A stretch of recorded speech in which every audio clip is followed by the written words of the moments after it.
I took a break for 2 weeks and it was worth it. Worked on some other projects, but I feel ready to get back into the grind. So in this video, we're going to continue summarizing the quest lore for Bastion, specifically the second chapter. And yes, Blizzard pulls a stunt with this one, and I'll explain more at the end of this video. Kind of pissed off about it. And for those of you that are new here, this channel covers everything that has to do with this symbol. Meaning that if you skipped reading this stuff and you want to know what happened, then this will summarize everything up for you. Having said that, let's jump back in and find out what's going on in World of Warcraft.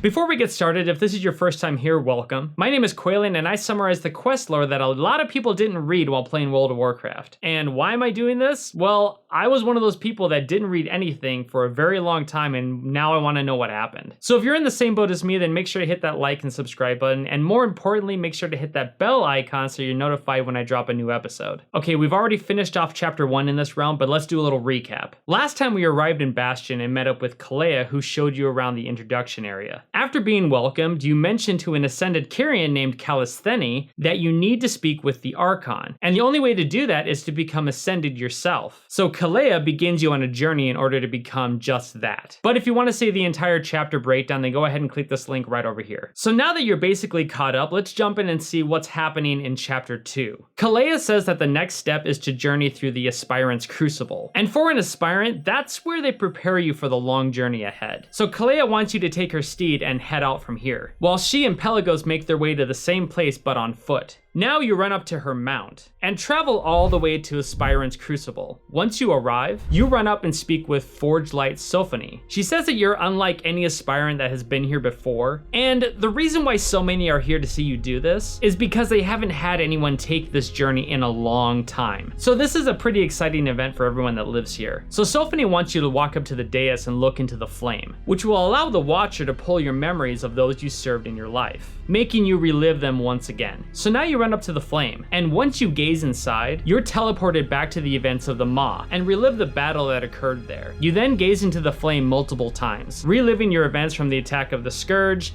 to aiding your current faction against the opposing one. When you return, Sophony comments that you've seen so much in so little time. Now this brings up a really good question. How long did each expansion last as far as time in Azeroth? Now this is where I was going to go into some deep dive about time in World of Warcraft and how it plays out, but after researching it a little bit, I found that others have already taken a stab at it, and basically, things have been retconned a lot. There has been talk about each expansion lasting a whole year. And a tweet from Alex Afasiabi, who is the former senior creative director of World of Warcraft, said regarding the last expansion, I believe we'd be going into 33 with BFA. 33 being the year. But even though this gives us a bit of information regarding the time, that tweet is now a dead link and we can't really use it as proof of anything. The topic is deep, really deep. But here's something to think about. If each expansion only lasts a year in Azeroth, then why is the sun based off of Earth's rotation? In-game, we deal with a real time clock that Alan Adham, who is the co-founder of Blizzard,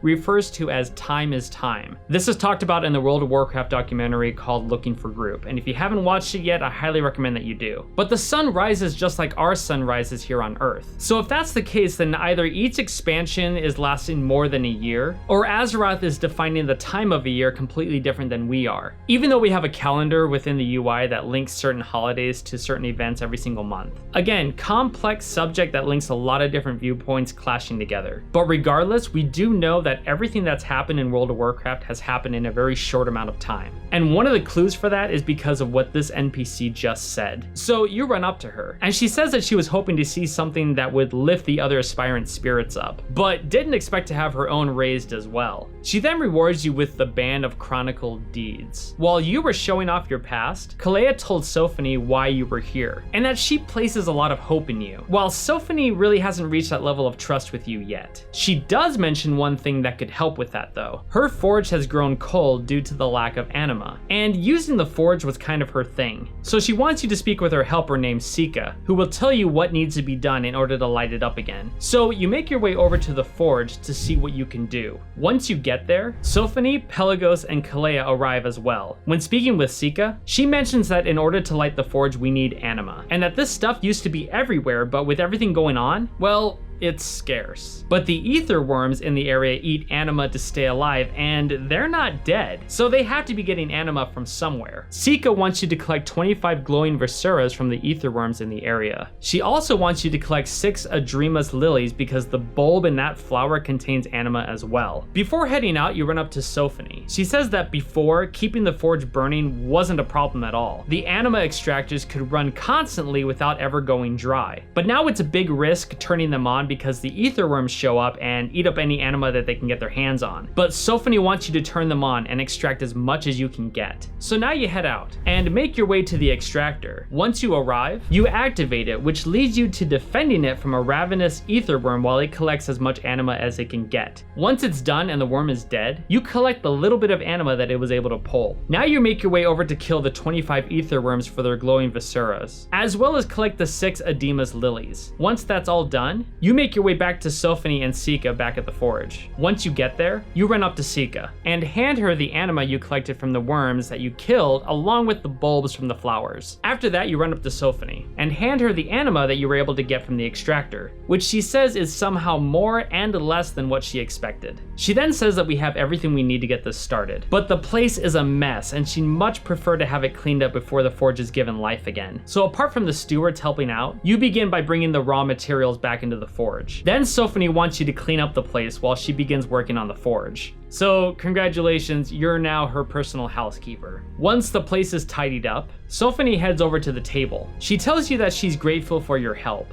and that with the forge lit again, she can continue her craft. Plus, she wants to make you a piece of armor for helping out. But in order to do that, she's gonna need your help and Sika's once again. Pretty much, you just need to do what she says. So Sika explains how to use the forge, and you begin adding fuel to the fire, while keeping the temperature in check by using the vents. Once everything is set, Sophony brings the armor to the anvil, and requests that you help her until it's done. After all of that, you run up to Sophony back at the table, which she then gives you the Waylight tunic, stating that it's not the best she's made, but it'll serve you well while you're here. Now with her forge lit again, you've gained her trust. She mentions that there is a path beyond the Crucible, and to walk it, you'll need to overcome a trial. Kalea and Pelagos will tell you more about that at the sparring grounds. So now you leave the forge and meet up with the two that were just recently mentioned. Once you arrive, Kalea says that you get the chance to see how your new armor holds up. Here at the sparring grounds, you'll be tested on your strength, stamina, and spirit. The first task is to defeat 3 of the Praetorian soldiers, each being stronger than the last. If you're able to do this, then your strength will be considered sufficient for the trial that's to come. Pelagos says that the aspirants around here train for the very trial that you're about to attempt, and that you should challenge 8 of them in friendly combat in order to help them find focus,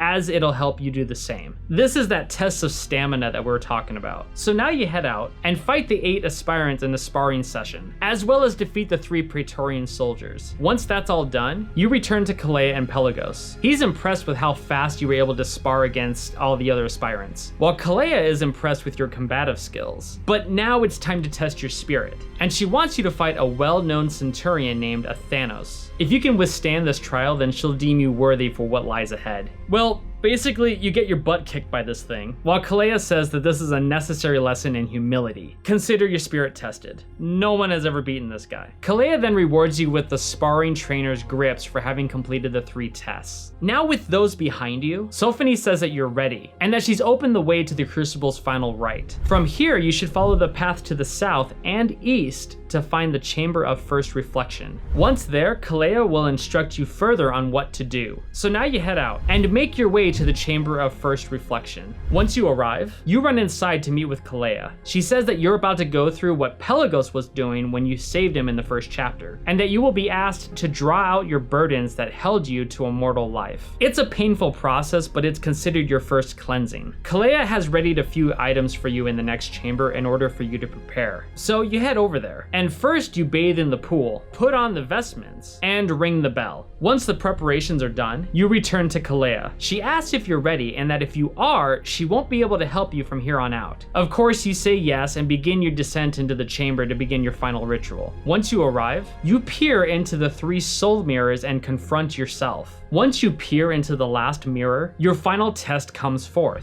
which happens to be an anguished memory much similar to what Pelagos was dealing with in the last episode. After fighting it, you black out and wake up in the room where you prepared before the final ritual started. You then head out of the chamber and meet up with Kalea. She's very pleased with what you've accomplished and rewards you with the boots of inner calm. Because of what you've been able to achieve, and so soon after your arrival here in Bastion, you've attracted Callisthenes' attention once again.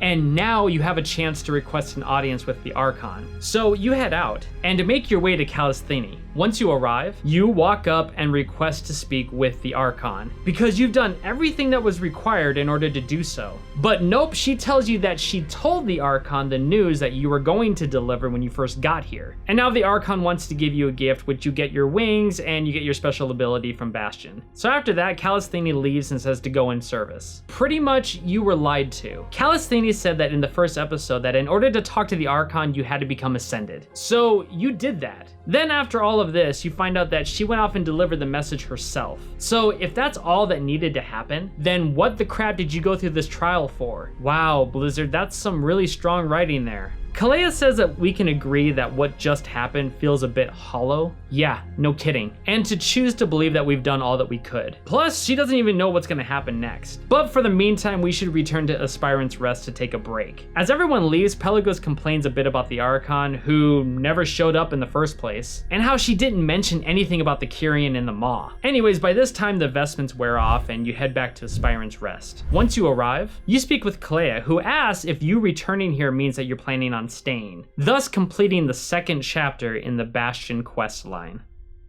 If it were me, I wouldn't be staying because they tricked me into doing something that I really didn't need to do. First, Callisthene tells you in the 1st chapter that only the Ascended can speak with the Archon, and that you are going to need to go through the path of ascension in order to tell the Archon what you need to say. So you go through all the trials, the pain that you've endured, emotional agony, all that stuff, only to be told by the same Ascended Kyrian that, hey, I went and told the Archon everything that you were planning on telling her in the first place. Then why did you send me to do all this crap when you were planning on delivering my message anyways? Blizzard duped you. Actually, they duped all of us. The quest line may be streamlined, and that's great, but this is some crap-tastic writing. Why send me through a bunch of trials and give me a goal and not reward me with what you said you were going to reward me with? That being an audience with the Archon. Kyrian, don't trust them, they're liars. The only way I can see this being fixed is if there's some reason later on explained why the Archon didn't show up, or that Callisthene is hiding a secret regarding where the Archon is. I really hope that there's a reason behind all of this. Anyways, next week we'll continue with chapter 3 and hope for the best. So if this is your kind of content, then make sure to subscribe to the channel. And as always, a big shout out to the Patreon members for supporting this content. Every contribution means a lot and goes to help making every single episode. If you'd like to help out, then go ahead and check out the Patreon link down below. And with that, we'll see you next week when we find out what's going on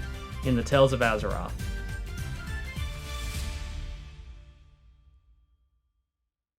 And yeah, Blizzard pulls a stunt with this one specific.